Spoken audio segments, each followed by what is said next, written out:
que é para eles, que é para a gente tem conversado muito aqui sobre evangelizar, tem conversado muito com a galera sobre isso, evangelização, sobre discipulado, vidas, influenciar. E Deus chamou eles para fazer isso, não em Campo Grande, não na sua cidade natal, mas lá na Amazônia. Eles vão falar um pouquinho aqui, vão se apresentar, pedir que vocês se apresentassem, falassem qual comunidade vocês estão, enfim. Sei que uns gostam de falar mais, outros menos, mas se apresentem para a galera aí, que a galera quer conhecer vocês. Boa noite, irmão. Boa noite. Tá aqui? Vai. Oi, agora. Boa noite. Eu sou o missionário Mateus, sou aqui do Rio de Janeiro mesmo, sou de São João de Meriti, Baixada Fluminense. Tenho 26 anos, estou atuando como missionário na Amazônia há 4 anos, numa comunidade chamada Liberdade, que fica no município de Coari. Fica aproximadamente 5 horas de barco desta cidade. É uma comunidade bem rústica, mas é uma comunidade onde Deus tem trabalhado, onde Deus tem levantado pessoas, tem salvado vidas naquela comunidade. E eu tenho há 4 anos tido o privilégio de poder ver o agir de Deus, de poder ser testemunha do agir de Deus naquela comunidade. Mateus, só explica para o pessoal o que é comunidade rústica, para o pessoal entender aqui. O que é rústica? O que é uma comunidade rústica? Existem comunidades rústicas e comunidades que não são rústicas. A minha é uma rústica. Por que ela é rústica? A minha comunidade, ela não tem energia elétrica, ela não tem água encanada e ela não tem sinal de telefone. Ou seja, a gente só enxerga mesmo de dia. De noite é com celular, de repente, se alguém ligar um motor de luz, que é um gerador de energia lá, mas se não tiver, é só na base da lanterna, da vela, e a água que a gente toma, tem que ir lá no rio buscar.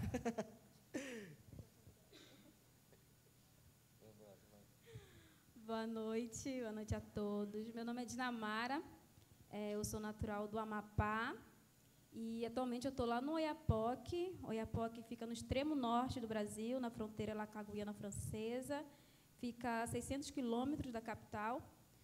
Estou no campo há 8 anos, meu primeiro campo foi Coari também, lá onde o Mateus está. Fiquei quase 6 anos, né? Tinha que completar 6 anos quando a gente saiu de Coari. Mateus não falou, mas Coari fica mais ou menos 27 horas de Manaus. Quando ele falou que a comunidade dele fica 5 horas, fica 5 horas de Coari, ou seja, ele viaja de Manaus 27 horas até chegar a Coari e de Coari mais 5 horas para chegar na comunidade dele. Então, quando eu estava lá em Coari, eu viajava menos para chegar na minha comunidade. Mas de Manaus até Coari, 27 horas. Mas hoje fiz 2 anos, na verdade, lá no Oiapoque. E tem sido um tempo muito bom, muito precioso estar ali naquele povo. Hoje, no meu estado, né, como eu falei para vocês, eu sou natural do Amapá, o Oiapoque fica no Amapá, mas não estou perto de casa. Quando eu falo que eu estou no Amapá, todo mundo fala assim, nossa, que legal, agora você está perto de casa. Não estou. Parece que eu estou mais longe agora da casa da minha mãe, quando eu estava lá no Amazonas, mas tem sido um tempo muito bom, para a glória de Deus. Rapidinho, antes de Eliama falar, pessoal aí, joga no telão, por favor, o número do meu telefone, que daqui a pouco a gente vai abrir para perguntas. Se você quiser mandar alguma pergunta, você pode mandar para o meu WhatsApp. Eu não sei se vai ter papel, caneta para rodar aí, mas se você quiser, vai passar. Quem tem meu telefone pode mandar, e quem não tiver, manda para o WhatsApp que vai aparecer na tela daqui a pouco aí, beleza? Boa noite, meu nome é Eliama Franklin, tenho 30 anos, estou há 8 anos no Projeto Radical Amazônia, sou de Santarém, Pará, eu sempre brinco, Santarém, Pará, Amazônia, Brasil, porque também o Pará também faz parte da Amazônia brasileira. Trabalhei, eu e a Dina, a gente é da mesma turma, então a gente está ao mesmo tempo no campo. Nós não fomos dupla, infelizmente, né, amiga? Ou felizmente, que a gente não sabe se ia dar certo, né? Enfim, mas trabalhamos na mesma região. Eu também trabalhei em Coari durante um pouco mais de 5 anos, numa comunidade chamada Itapeva, foi onde a gente conheceu o pastor Tadeu, o pastor Davi primeiro, né? A gente estava com menos de uma semana na comunidade, tinha acabado de chegar, teve uma caravana de pastores, tivemos o privilégio de conhecê-los, e, graças a Deus, esse tempo a gente foi se aproximando, conhecemos a família, e tem sido muito precioso. Atualmente, eu trabalho bem perto de Manaus, que é a capital do Amazonas. Dá cerca de 20 minutos, se for direto, numa lancha, para a minha comunidade, chamada Livramento. Trabalho na revitalização daquela igreja, com a missionária Brenda Cristina, e também a gente é mentora de uma região, da região do Rio Negro. Trabalhamos com a mentoria e cuidado, na verdade, a mentoria é mais uma questão de cuidado com os outros missionários, né? Os missionários mais antigos, mais experientes, cuidam dos mais novos que estão chegando. Basicamente é isso. Pode falar, fala. Não, só esqueci de falar que eu também trabalho com mentoria, esqueci desse detalhe aí. Vocês foram para o campo com 22 anos, né, Mateus? 22? 22 também? 20... A Dina não gosta de falar da idade dela, não. Enfim. Fui com 27, hoje tenho 35. Sim. É isso. Beleza. Eu queria ouvir de vocês, assim, para vocês compartilharem com o pessoal, o que motivou vocês, além do chamado, claro, mas assim, o que motivou vocês para irem? Hoje vocês têm bastante tempo, têm experiência de campo, mas traz a memória de vocês, a gente não combinou ainda não, mas vamos lá. Traz a memória de vocês, como é que foi o sentimento, o que motivou vocês a estarem em um lugar totalmente desconhecido, por hora até assustador, para um jovem que talvez nunca tinha saído de casa, enfim. Qual foi a motivação de vocês estarem ali e estarem até hoje num campo missionário como ali na Amazônia? Eu admito, pastor, que logo de primeira eu fugi bastante desse chamado. Eu recebi o meu chamado com 16 anos e só aos 22 eu ouvi e obedeci a voz de Deus nesse momento, mas eu percebi algo nesse período, entre os meus 16 e os meus 22 anos. Eu estava trabalhando na minha igreja, com as crianças, embaixadoras do rei, teatro, evangelismo, estava bem atuante na minha igreja. Porém, mesmo estando atuante, mesmo trabalhando, ajudando bastante nos embaixadores do rei, inclusive, a gente percebe que quando a gente tem um chamado, se a gente não estiver cumprindo o que Deus mandou, o que Cristo nos orientou, a gente percebe que a nossa vida ela não é completa. Falta alguma coisa. A gente sabe que a gente tem Jesus, a gente sabe que Deus está com a gente, Deus está nos guiando, inclusive, onde nós estamos, porém, alguma coisa falta. A alegria não vai ser 100%, mesmo que o trabalho esteja crescendo. Então, é aquele pedacinho que falta. Claro que a gente tem um chamado, a gente chorou e tudo mais, mas só que, quando a gente não ouve esse chamado, a gente percebe que está faltando alguma coisa. E eu percebi isso durante esses anos, dos meus 16 até os meus 22 anos, quando eu recebi o meu chamado. Eu fugi também bastante, né? Tenho que admitir também. Fugi muito, gente, fugi demais. O pessoal da igreja olhava para mim, tem jeito para missionária. Olha, tem muito perfil de missionária. Só que eu falava, não, gente, que é isso? Mas era fingimento meu mesmo, fingindo que não estava ouvindo o Senhor. Mas o Senhor estava me chamando, eu era também bem atuante. Deus me chama, ninguém desocupado. Não pense que se você não faz nada na igreja, você vai fazer milhões de coisas no campo, porque, na verdade, o trabalho na igreja também ajuda a gente a se preparar para estar no campo, né? Então, eu fugi bastante nesse tempo. Mesmo fugindo, eu ia para evangelismo, eu ia para congresso, eu ia para tudo quanto era coisa relacionada a missões, porque eu gostava muito, e era promotora de missões, né?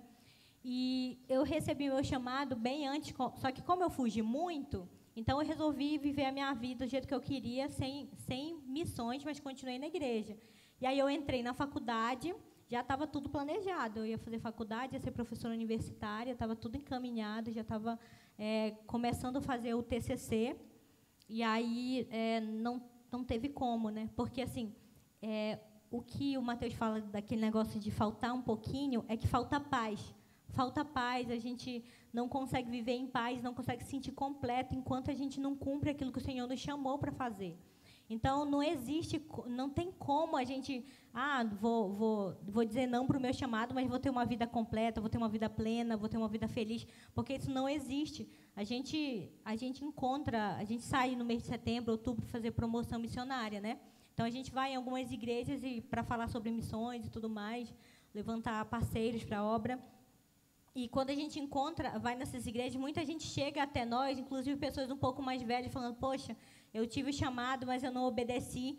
E a pessoa vive uma vida inteira frustrada. Muitas pessoas mais velhas, casadas, com filhos, falam, poxa, antes de casar eu recebi meu chamado e não obedeci. Então, é realmente isso, a gente vive uma vida frustrada quando a gente não obedece aquilo que o Senhor nos manda. E eu vivi dessa forma, entrei na faculdade, fui uma excelente aluna, assim, né, me esforcei para ser, e tive uma vida ótima, trabalhava muito na igreja, fazia tudo na igreja, mas faltava obedecer ao Senhor. Então, quando eu obedeci ao Senhor, ouvi o meu chamado, e aí eu consegui ter uma vida plena e feliz com o Senhor.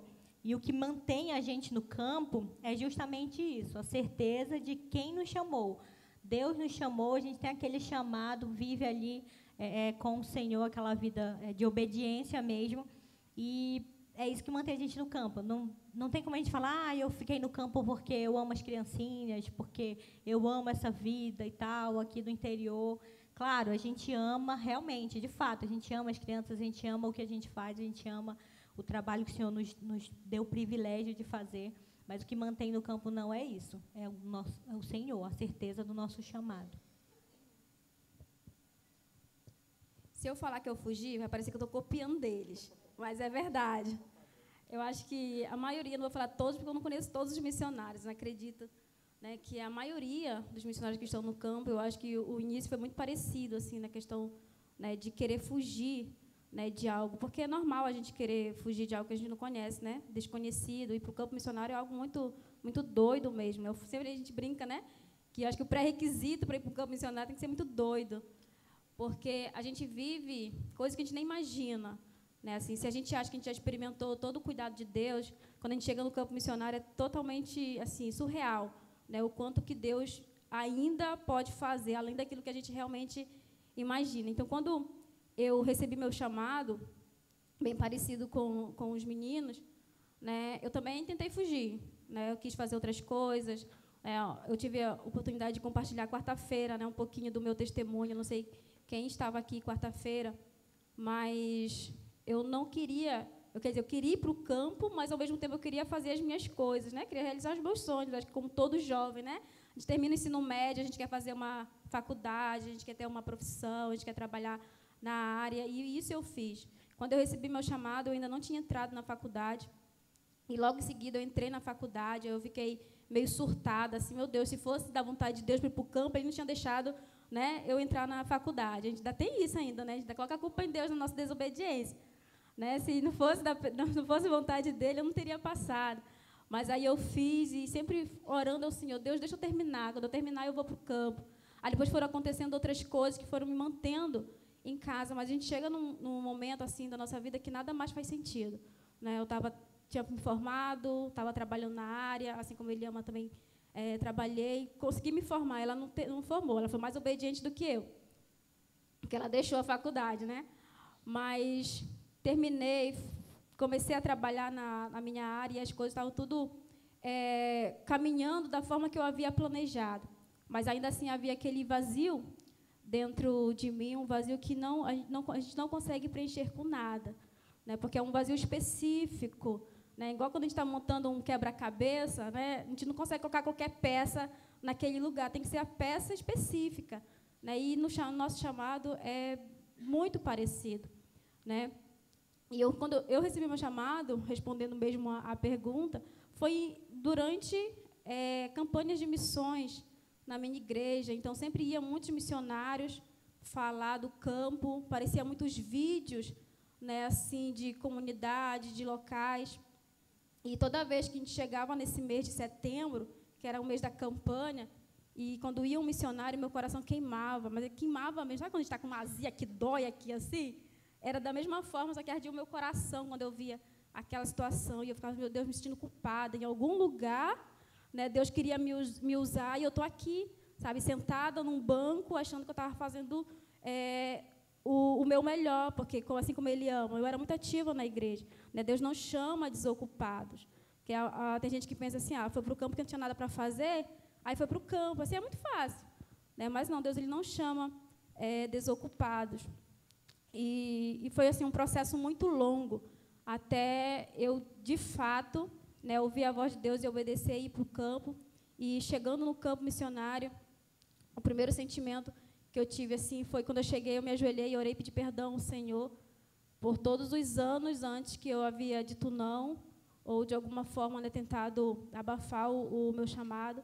Quando a gente vê assim, a necessidade das pessoas, principalmente no nosso contexto, né, porque existem vários campos missionários, vários tipos, né, de campos missionários, mas no nosso contexto, ali na comunidade ribeirinha, é um contexto assim, que a gente olha e a gente, de cara, a gente vê assim, a necessidade das pessoas. E eu não estou falando só necessidades físicas, né, que isso é óbvio mesmo, né, a gente tem necessidade de muita coisa, mas assim, do amor mesmo de Deus. Né, cheguei numa comunidade onde não havia nenhuma igreja evangélica, e eu fiquei pensando, meu Deus, quantas pessoas aqui morreram, né, sem ter conhecido a Jesus, sem ter ouvido falar de Jesus, e, de alguma forma, eu sou responsável, né, por isso, porque eu não atendi o chamado do Senhor antes. Então, o que me mantém, como a Eliama disse mesmo, é a convicção que é o Senhor que nos chama, é o Senhor que nos mantém no campo, o amor, né, de Deus por aquelas pessoas. É o mesmo amor que nos salvou, esse amor a gente precisa compartilhar com outras pessoas também. Eu não sei se eu respondi. Falei demais. Quando o pastor falou que tem gente que gosta de falar muito, acho que se alguém era eu. Normal.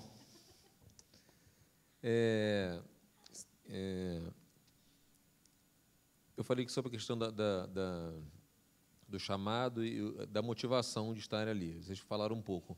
Mas, assim, eu, conversando com alguns missionários, sempre tem aquela questão assim, mas eu vou lá para a Amazônia para evangelizar lá, enquanto tem familiar meu que não é cristão, que não aceitou Jesus ainda, pessoas do meu bairro, pessoas em volta da minha igreja. Como é que vocês conseguiram lidar com isso, pensar ou não?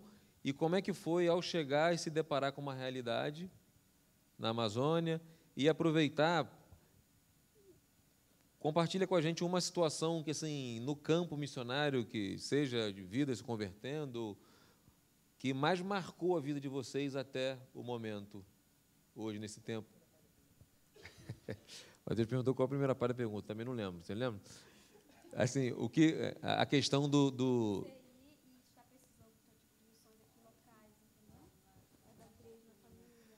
Então,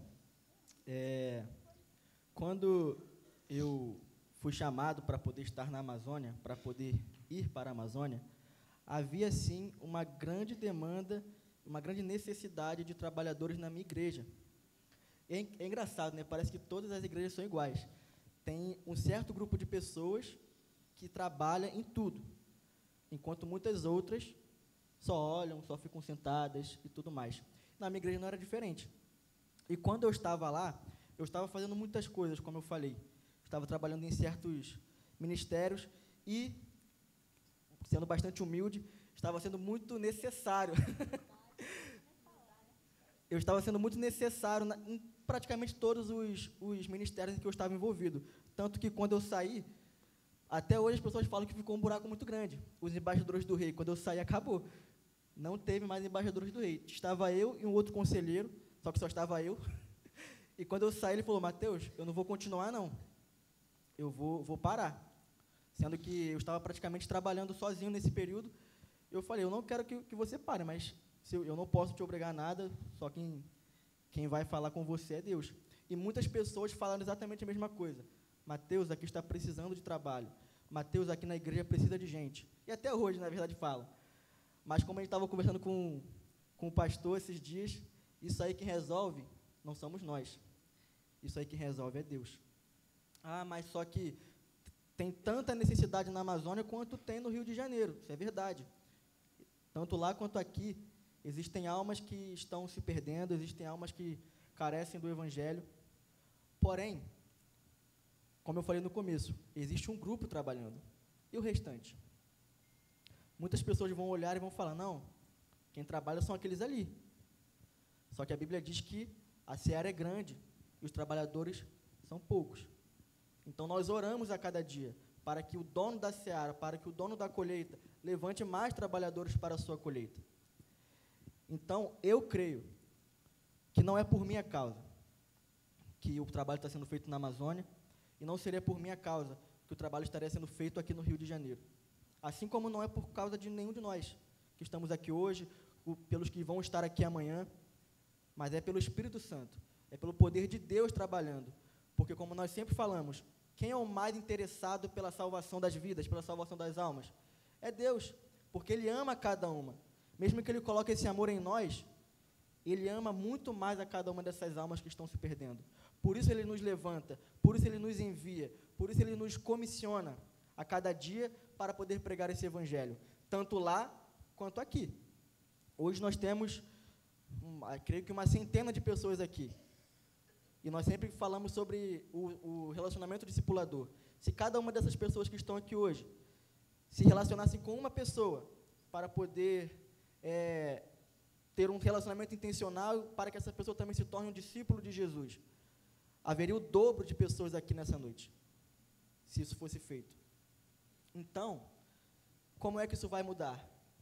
Quando cada um de nós olharmos e entendermos a necessidade e a urgência do Evangelho, de pregar, de ir, de ficar, de falar, de fazer, de trabalhar para o Senhor.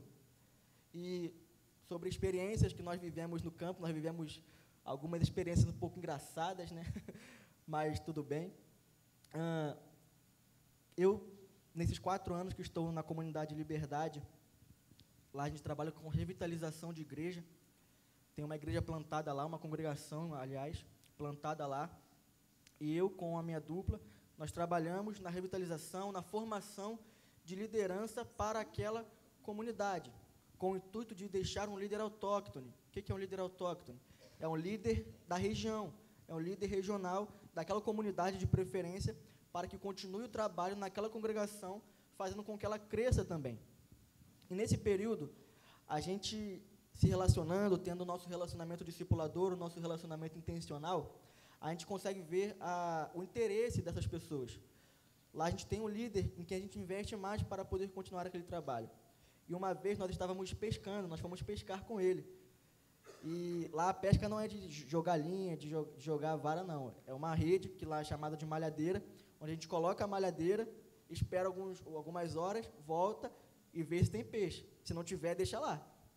E nessas pescarias, a gente foi numa canoinha, bem pequena, só cabia eu e esse RD, que é relacionamento discipulador, e nós estávamos olhando a malhadeira para ver se havia peixe. Só que, para o nosso azar, não tinha peixe. Tinha um tronco de uma árvore agarrado na malhadeira. A gente puxou, estava pesado, puxamos, estava tudo embolado lá. Enquanto nós estávamos desembolando, com a canoa quase virando o tempo inteiro, ele estava me perguntando, Mateus, poxa, eu queria aprender a pregar, eu queria poder pregar igual você, igual outro missionário pregam também lá na igreja. Será que você pode me ensinar? Eu fui ensinando ele enquanto a gente estava quase alagando no rio. Ele perguntou, eu consigo pregar usando um versículo só? Eu falei, claro, se você pegar esse versículo aqui, você separa ele em 3 partes, daquele jeito mais tradicional, e você pega e você vê os pontos, as mensagens, o que pode ser adequado para nós naquele dia. Então, a gente vê que o nosso relacionamento intencional, ele não é um relacionamento que vai, naquele mesmo momento, vai fazer com que aquela pessoa se converta ao Evangelho e pense, não, agora eu sou cristão, vou pregar o Evangelho para o mundo inteiro. Não, isso leva tempo. Hoje eu vou perguntar como é que está o seu dia. Amanhã eu vou perguntar, quer uma oração? No outro dia eu vou perguntar, como é que está aquela situação que você me falou? Isso é o interesse, é a nossa intencionalidade com as pessoas que estão à nossa volta. E graças a Deus, através desses relacionamentos, nós temos visto vidas se convertendo ao Senhor. Esse ano, no mês de fevereiro, 3 jovens se converteram, para a honra e glória do Senhor. E não foi um processo fácil, não foi um processo rápido, como eu falei, eu estou lá quase 4 anos. Então, depois de 4 anos, claro que outras pessoas se converteram, mas esses 3 jovens que eu conheço há 4 anos, aceitaram a Jesus, depois de 4 anos comigo trabalhando lá.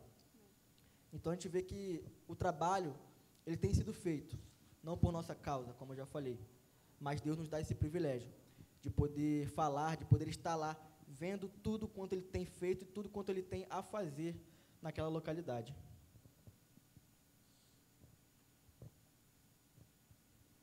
Eu não lembro a pergunta direito, mas eu acho que eu sei.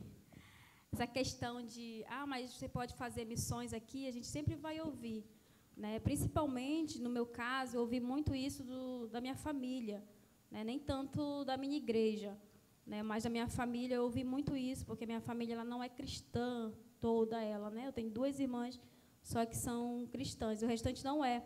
Então, eu ouvia muito isso, mas tu pode também fazer missões aqui. Aqui também tem um monte de gente precisando de ouvir de Jesus. Na minha própria família, às vezes eu ficava até questionando com o Senhor. Eu não consigo pregar, falar de Jesus, levar a minha família a se converter. Como é que eu vou fazer isso fora daqui?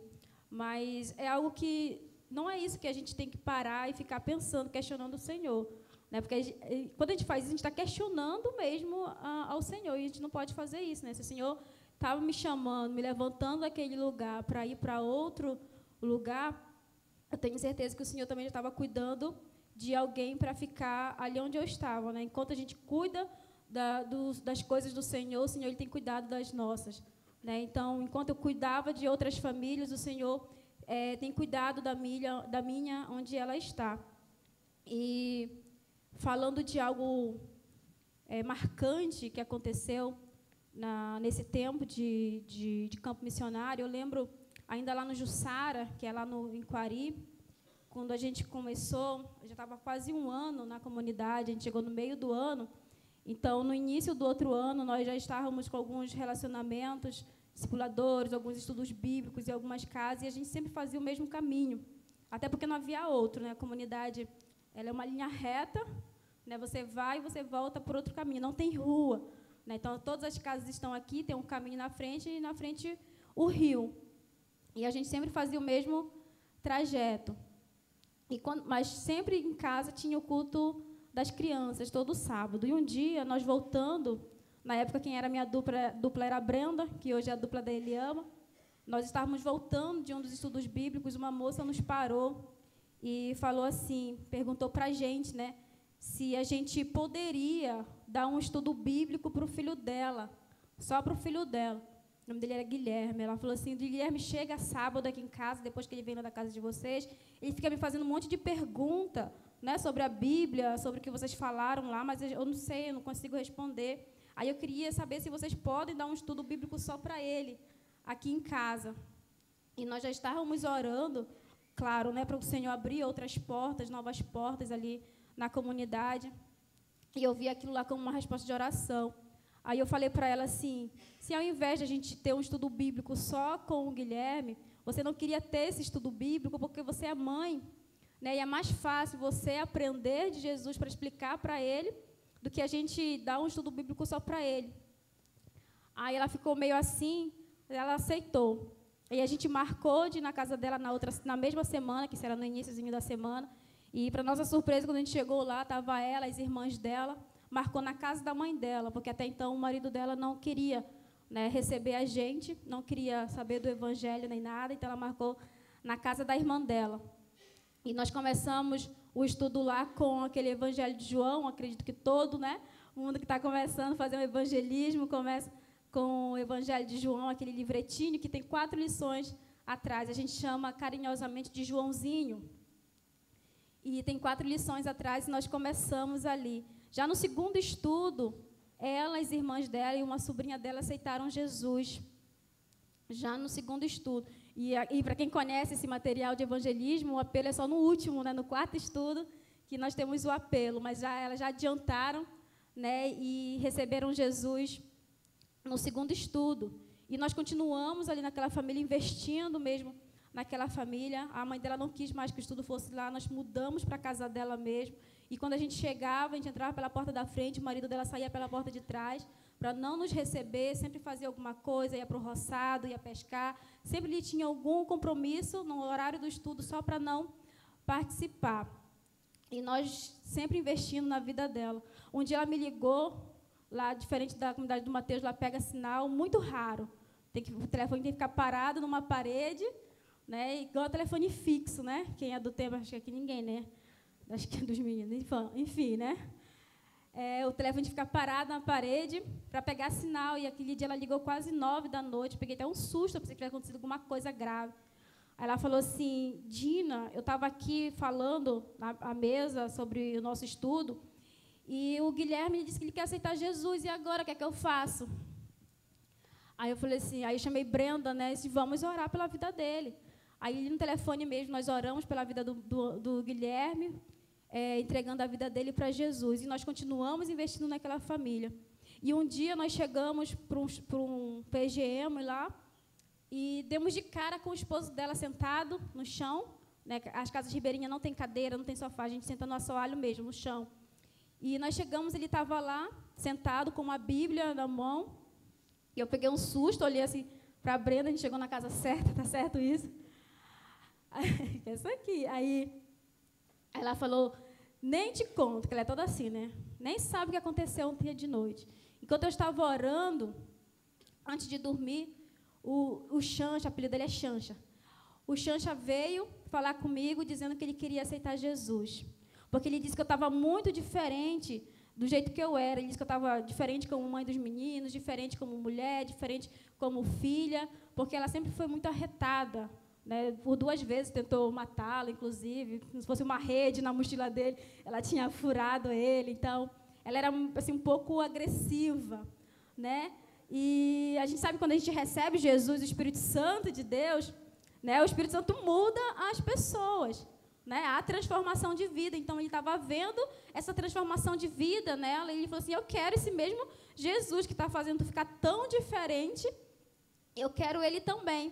E, diferentemente do que ela fez, né, quando o Guilherme quis aceitar Jesus, foi de ligar para a gente para saber como fazer, ela mesma, naquele momento, orou com ele, entregando a vida dele para Jesus. E aí a gente volta para o discipulado, né?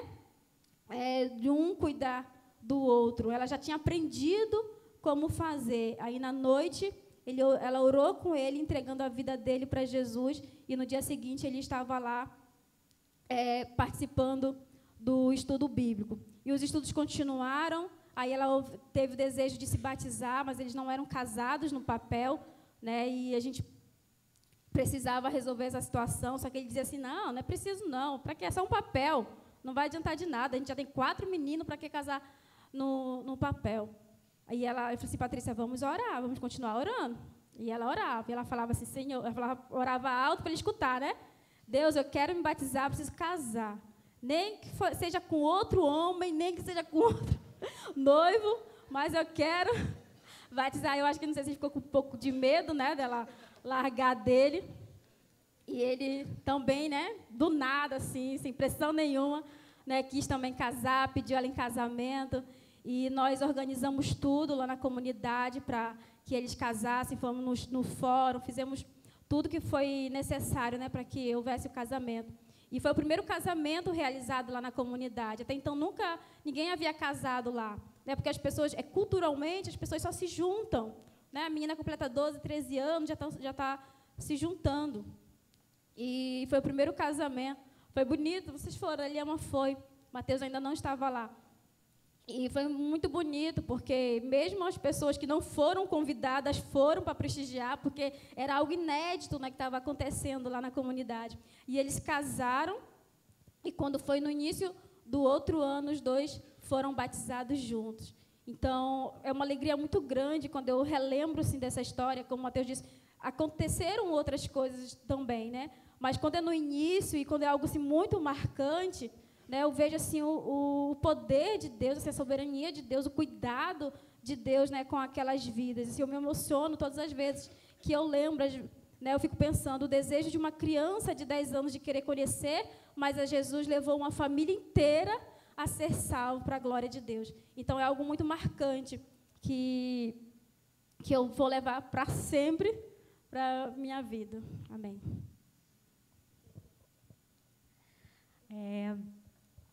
Essa questão de, tem gente que precisa aqui também, em todo lugar precisa, né? Eu sou do Pará, lá também é Amazônia, né? E também tem ribeirinhos, a gente trabalha com ribeirinhos, né? Também tem ribeirinhos. Então, as minhas irmãs mesmo já falaram, tem ribeirinho aqui perto. E tem vários, muitos. Só que o Senhor que é o dono da obra.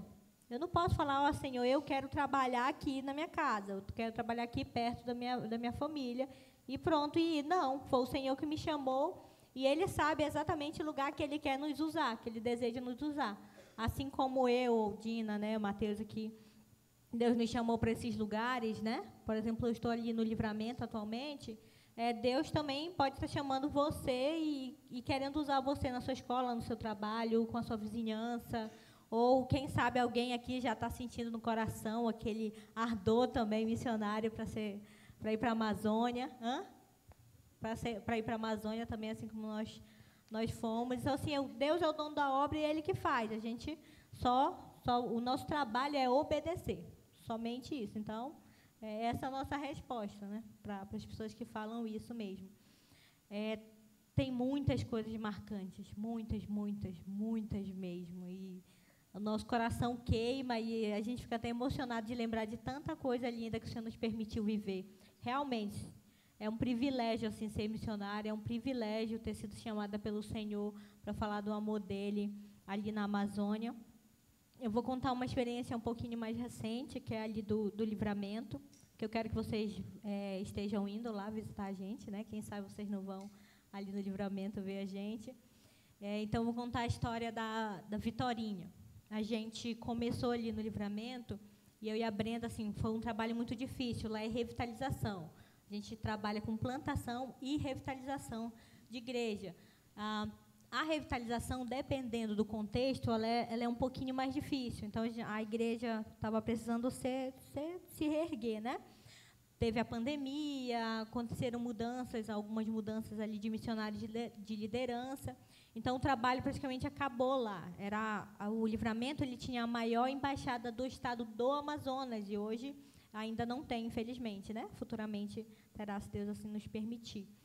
Mas não tinha ninguém na igreja. A gente chegou, eu e a Brenda, a gente abria a igreja, aí a Brenda, abria, e de noite chegava o irmão José, que é um senhorzinho que tem, os pastor conhece, tu conhece também, ele sempre canta lá na igreja.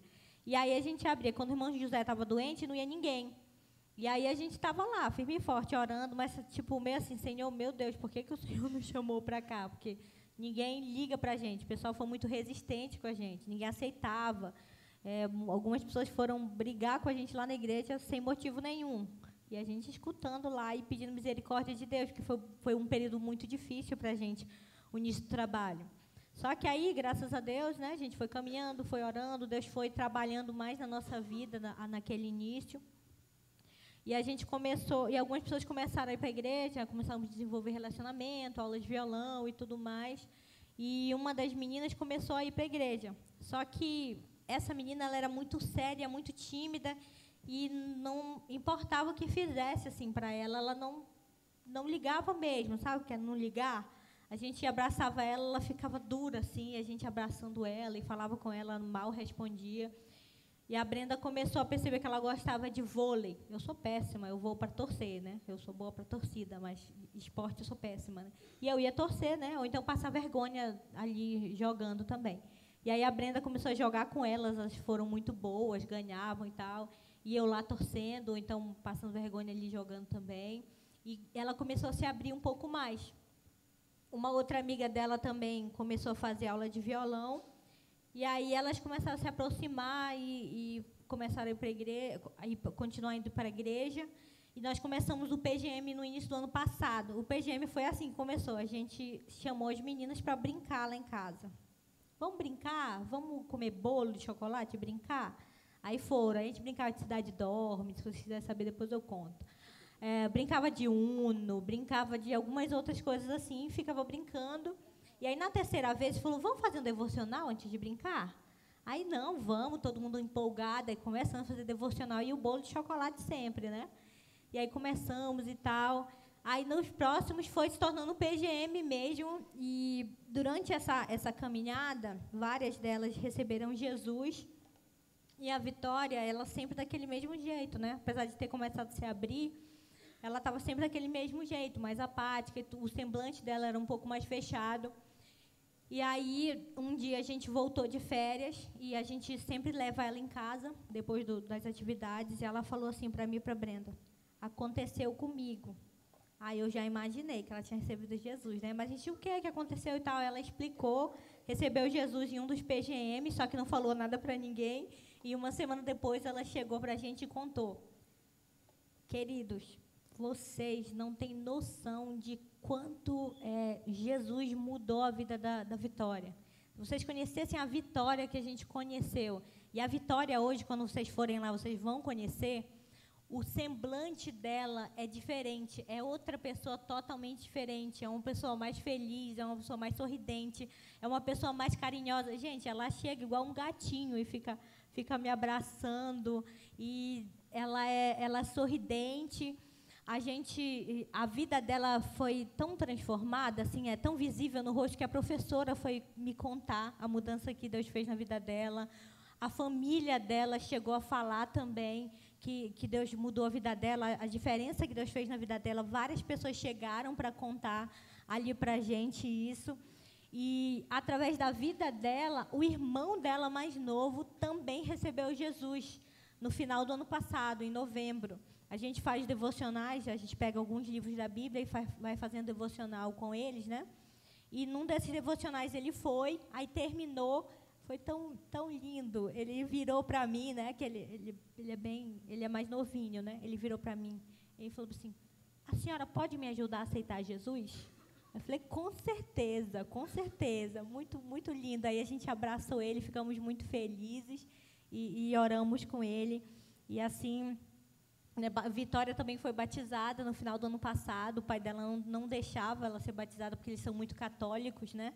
E a gente ficou orando o ano inteiro para ser batizada nas primeiros batismos, em junho, mas ele não deixou. Aí a gente orou. Dia 31 de dezembro, fizemos o batismo da Vitória e das duas primas dela também. Top. Vamos lá, algumas perguntas chegaram aqui, eu vou tentar aglutinar aqui para a gente ser mais específico. Aí cada um... Dina está querendo falar. Aí vocês decidem quem responde, cada um responde uma, tá? Como vocês souberam que um chamado era integral e não por um período determinado? Um de vocês aí. Para ser mais rápido. Vou tentar ser mais rápido. A gente só sabe que o chamado é integral quando realmente a gente está vivendo o chamado do Senhor. Não tem como saber antes. Né? Quando eu fui para o campo, eu fui para ficar 2 anos, que era o tempo do radical. A minha igreja achava que eu não ia passar nem pelo treinamento, né, que são 3 meses, mas enfim. Mas eu fui com a intenção de ficar 2 anos, e foi isso que eu falei em casa: não, são só 2 anos que eu vou ficar no campo. Mas não tem como a gente saber sem estar realmente no campo, porque durante todo o tempo que nós vamos ficando, o Senhor ele vai falando com a gente.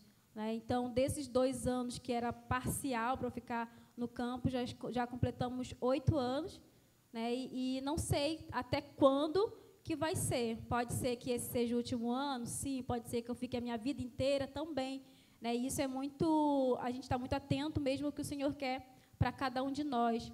Né? A gente precisa estar muito sensível também à voz do Senhor, porque pode acontecer 2 coisas. Né? De Deus te querer no campo e você não ouvi-lo e sair e viver uma vida frustrada, e então o Senhor te trazer de volta e você ser teimoso e querer continuar no campo e também frustrar a sua vida e a vida de outras pessoas. Então, para a gente saber realmente quanto tempo é para a gente ficar no campo, é só estar muito atento mesmo ao que o Senhor quer para cada um de nós. E isso a gente só sabe mesmo tendo um relacionamento com Ele. E é isso. Como vocês tiveram certeza que o chamado era para a Amazônia, Ribeirinhos? Isso faz parte um pouco do nosso testemunho, né? Mas eu vou tentar ser rápido também. Como eu falei, eu recebi o meu chamado aos 16 anos, e nesse meio tempo eu trabalhei em alguns outros ministérios na minha igreja, sem nem ouvir falar da Amazônia, saber que existia a Amazônia brasileira e tudo mais, o estado do Amazonas. Porém, quando eu fui, em 2019, à conferência Despertar, que é da Juventude Batista Brasileira, que foi aqui no Rio de Janeiro nesse ano, de 2019, lá eu vi o testemunho de uma missionária da Amazônia, que é a missionária Kelma. E ela falou sobre a necessidade que existe lá na Amazônia. De mais de 10 mil comunidades sem a presença do Evangelho, mais de 30 mil comunidades que precisam de um missionário. Aquilo mexeu muito comigo. Eu fiquei pensando, meu Deus do céu, tem muita comunidade que precisa do Evangelho. E, por exemplo, se uma comunidade tem 100 habitantes, o que é pouco para cada comunidade, são muitas e muitas pessoas que precisam do Evangelho. Então, ali, acendeu em mim essa vontade, esse desejo de estar indo para a Amazônia. Porém, naquele ano, aparentemente não iria ter Radical Amazônia, no final do ano. E eu ia para o Radical Cristolândia. E aconteceram algumas coisas. Uma outra missionária foi na minha igreja, missionária da Amazônia também, missionária Brenda, da outra turma, outra Brenda. Ela foi lá, deu testemunho, pregou numa campanha. E eu perguntei para ela, não vai ter mais turma do Radical Amazônia esse ano, não? Ela falou, vai ter em novembro, me passe teu contato que eu vou passar para o pastor Donaldo, não sei o quê. O pastor Donaldo pegou meu contato, já era. Eu tinha começado o processo de inscrição no Radical Cristolândia, faltando uma semana, o pastor Donaldo quebrou tudo e eu fui para a Amazônia. Então, foi mais ou menos assim que eu, particularmente, entendi que Deus estava me chamando para a Amazônia nesse período. Qual foi a maior dificuldade que vocês enfrentaram no campo missionário e se já pensaram em algum momento desistir? Várias vezes a gente já pensou em desistir, inclusive, brincadeira, gente.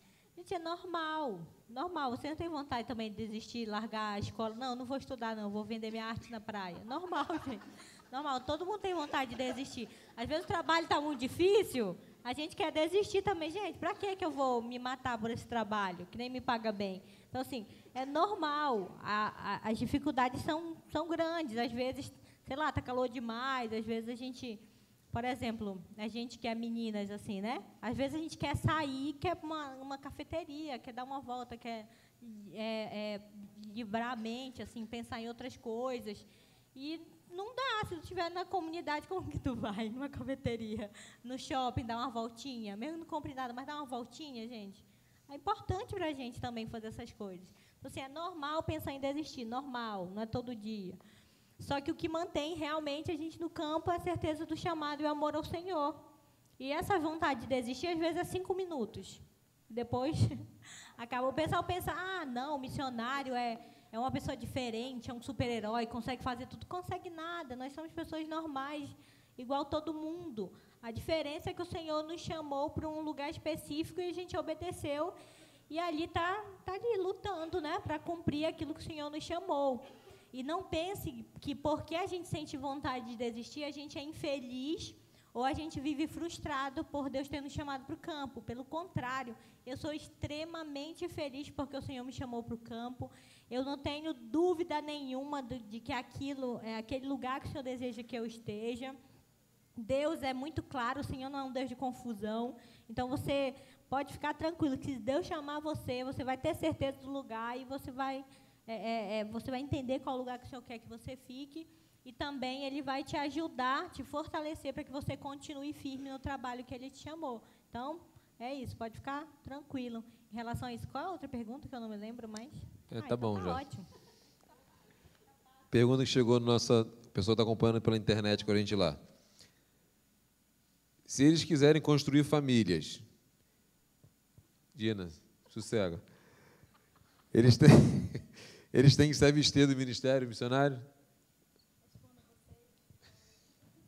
Não.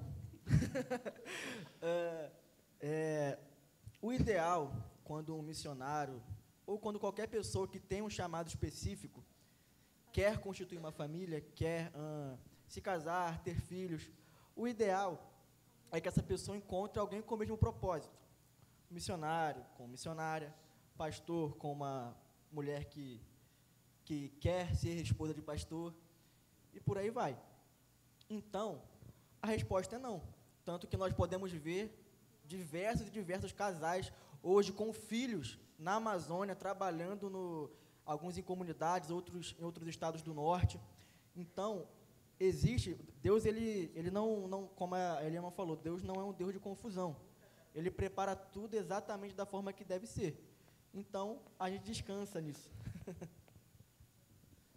E respondendo, ajudando também, graças a Deus, Deus tem unido propósitos, né?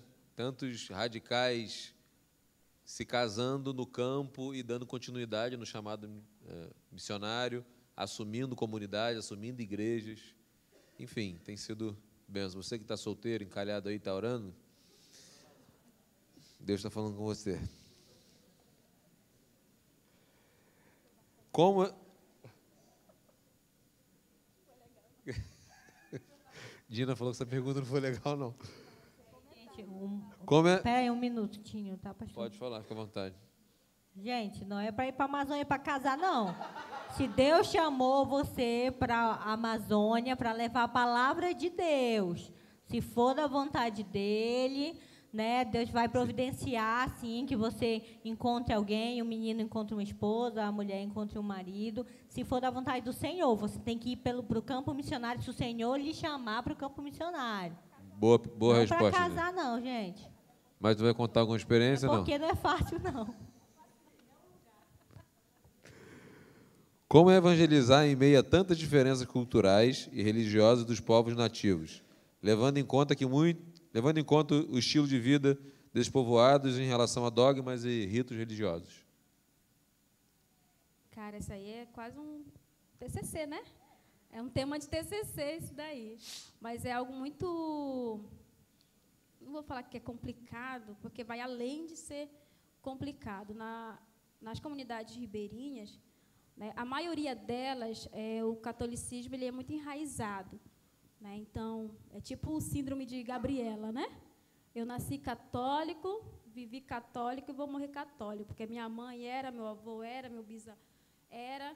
Então, e eles veem o catolicismo nem como também uma religião. Na verdade, eles veem como, acho que só como um porto, que eles ficam lá ancorados, na verdade, porque a maioria deles não são praticantes também. Mas é muito enraizado na forma de vida deles, na forma que eles vivem, na forma que eles criam os seus filhos. Então, quando chega o Evangelho, né, e nós não pregamos placa, né, nós não falamos da igreja batista, mas nós pregamos Jesus, né, para eles lá. Então, a primeira...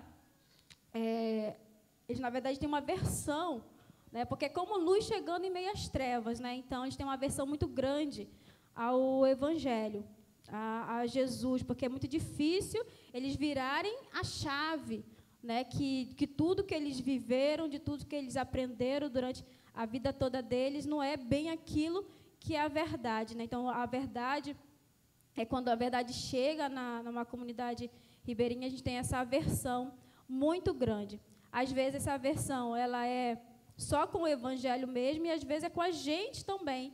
Às vezes a gente é maltratado, né, em algumas casas por conta do Evangelho, não é por causa da gente mesmo, é por causa do Evangelho. Mas isso a gente já sabia que ia acontecer, né, porque a Bíblia também ela fala, né, sobre isso. Quando eu contei para vocês o testemunho do casal lá da comunidade, né, dos pais do menino lá, no dia do casamento deles, os pais dela não foram para o casamento. Quem entrou com ela, quem levou ela até o altar foi o filho dela mais velho, porque o pai dela não aceitava de jeito nenhum que ela tinha trocado de religião. Era como se fosse uma traição para eles, né? Então, ele não aceitava de jeito nenhum. Então, ele não foi para o casamento dela. E, quando eles foram batizados, o batismo foi na cidade. Aí, no retorno, aconteceu um acidente que o transporte deles é canoa, né? Então, eles foram afastar um pouquinho a canoa assim, do porto, lá da beira, e o Guilherme bateu o dedo, que amassou, nossa, ficou muito feio o dedo dele, teve que ir para o hospital para arrancar a unha e tudo. E o pai dela dizia assim, tá vendo? Aconteceu isso com ele, porque trocou de religião, assim, acusando, colocando uma responsabilidade em cima deles, porque eles tinham trocado de religião.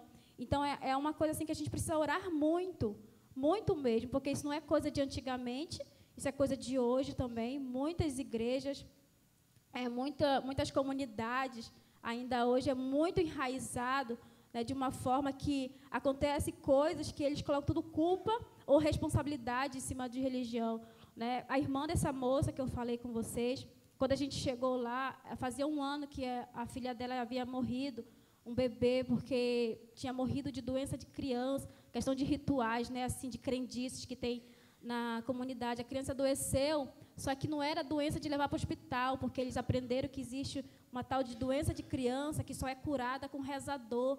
Então, precisava-se de 9 rezadores para aquela criança sobrevivesse, então ficasse boa. Então, eles foram em outras comunidades, que a maioria das comunidades tem rezador, né, que é uma pessoa, se você está doente, a pessoa vai lá, faz lá um ritual em você para você ficar boa. E não conseguiram os 9, né, rezadores para rezar em cima daquela criança, e a criança veio a falecer. Quando levaram para o hospital, a criança já estava com mais de 40 graus de febre, e era um bebê, né, e o médico falou que os órgãos dela estavam tudo escuro já, né, que queimou. Então, assim, são crendices, são rituais que acabam levando à morte mesmo, né, assim, de crianças inocentes. E para isso virar na cabeça dela, que quando ela entendeu do Evangelho, que ela também recebeu Jesus, ela se sentia muito culpada. Ela dizia assim, eu matei minha filha, né, por falta de conhecimento. Então, foi um outro processo dela se perdoar, né, porque ela fez isso na época da ignorância mesmo, né. Então, é algo muito forte, muito pesado, né, que nós precisamos orar mesmo por essas comunidades. Gente, eu quero já pedir desculpa, assim, tem muitas perguntas aqui, eu não vou conseguir, não vai dar tempo da gente passar todas as perguntas. Eu estou tentando, algumas eu já até eliminei, porque acredito que já foi respondida. Pode beber, Dino, está com a sede. Tu vem nadando lá da Amazônia?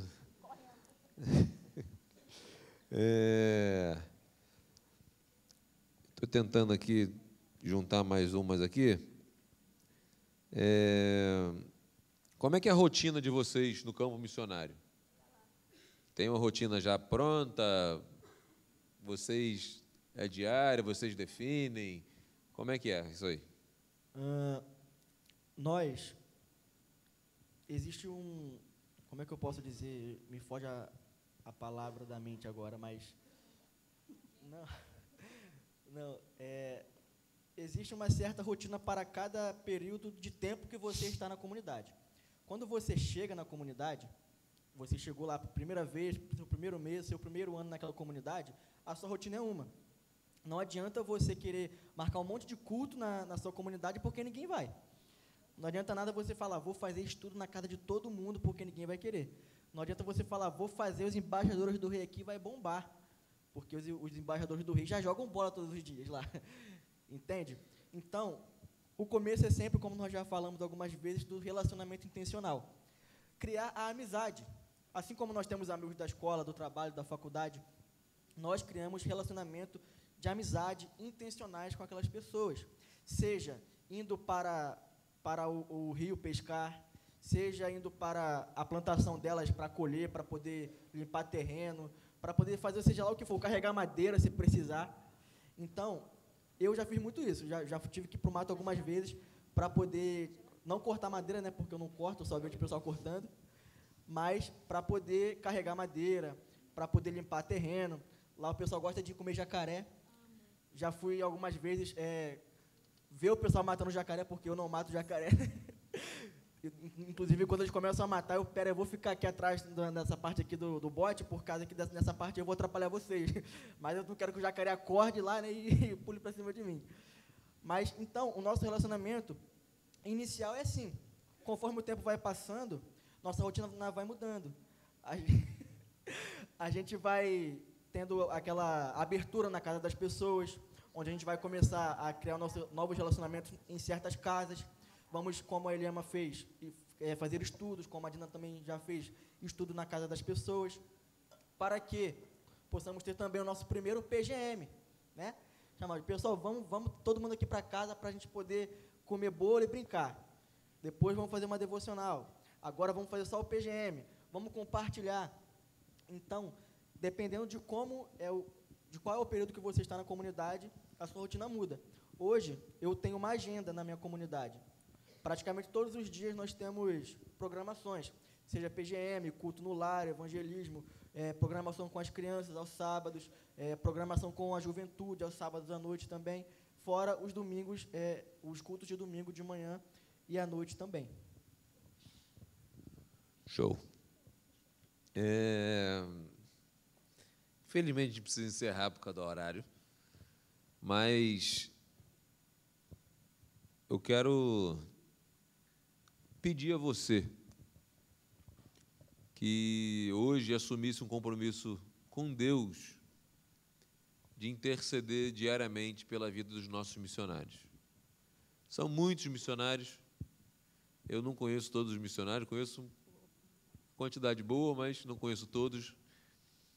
Mas que você lembrasse desses 3 missionários aqui, nossos missionários, seus missionários, que estão lá no meio na Amazônia, lá, por amor a vidas. A gente entende que a melhor coisa que pode acontecer na vida de alguém, de um ser humano, é o Evangelho chegar até essa pessoa. E foi compartilhado aqui o Evangelho que chegou chegou numa família através de uma criança. Eu já falei algumas vezes aqui, costumo repetir, que uma vida ela nunca vem sozinha. O Mateus falou que se cada um de nós evangelizássemos, discipulássemos uma pessoa, nós teríamos o dobro de pessoas aqui na igreja hoje. Então, assim, a urgência do Evangelho, ela não é só lá na Amazônia. Talvez você esteja pensando dentro da sua casa, seu vizinho, dentro da sua família, no seu bairro, na sua escola. E eu gostaria que você fechasse seus olhos nesse momento. Que você orasse nesse momento, especialmente nesse momento, até por questão didática, para você lembrar do nome deles, ore pela Eliama, Dinamara e pelo Mateus. São os nossos 3 missionários que estão aqui hoje com a gente. Eliama, Dinamara e Mateus. Assuma o compromisso com Deus de orar, de ser o intercessor desses missionários preciosos que Deus nos deu o privilégio de estar com a gente aqui hoje. E, ao mesmo tempo, gostaria que você orasse. Talvez Deus esteja trazendo à sua mente uma pessoa que você tem acesso, que você sabe que o Evangelho não chegou até ela ainda. Acredita que Deus está trazendo essa pessoa à sua mente, porque Deus espera que o Evangelho chegue até ela através de você. Peça a Deus para ir trabalhando no coração dessa pessoa. Se você tinha o desejo de mandar uma mensagem para ela, manda uma mensagem para essa pessoa. Peça a Deus criatividade para você fazer algo. Eliama fez bolo de chocolate para atrair pessoas, para que o Evangelho chegasse até algumas pessoas.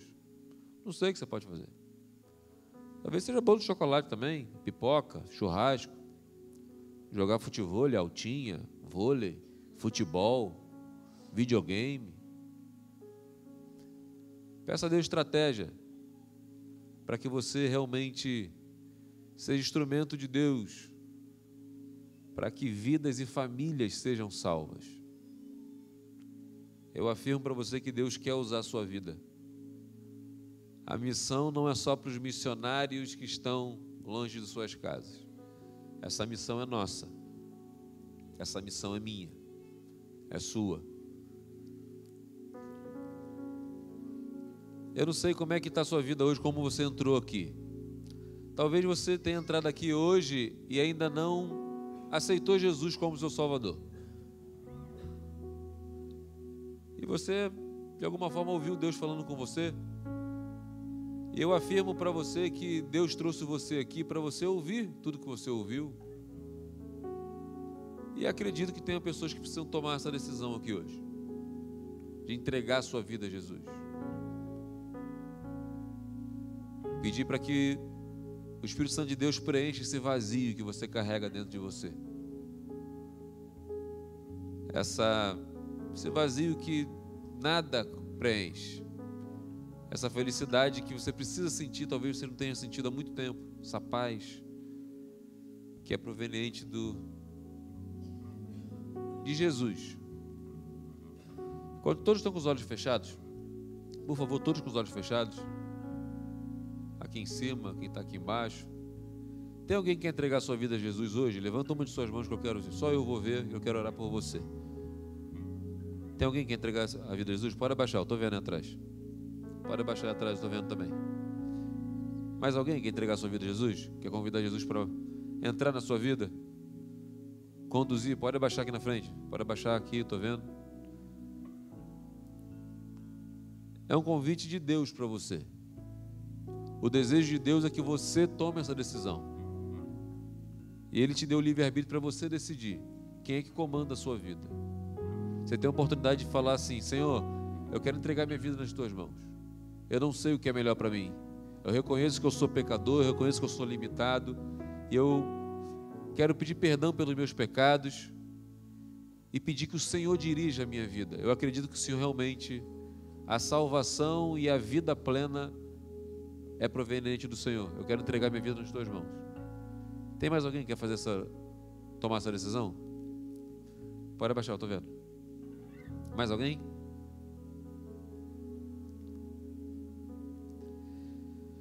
Pode abaixar, eu estou vendo. Deus abençoe cada um de vocês. Mais alguém? Vamos fazer o seguinte, vamos ficar de pé, por favor? A gente vai encerrar.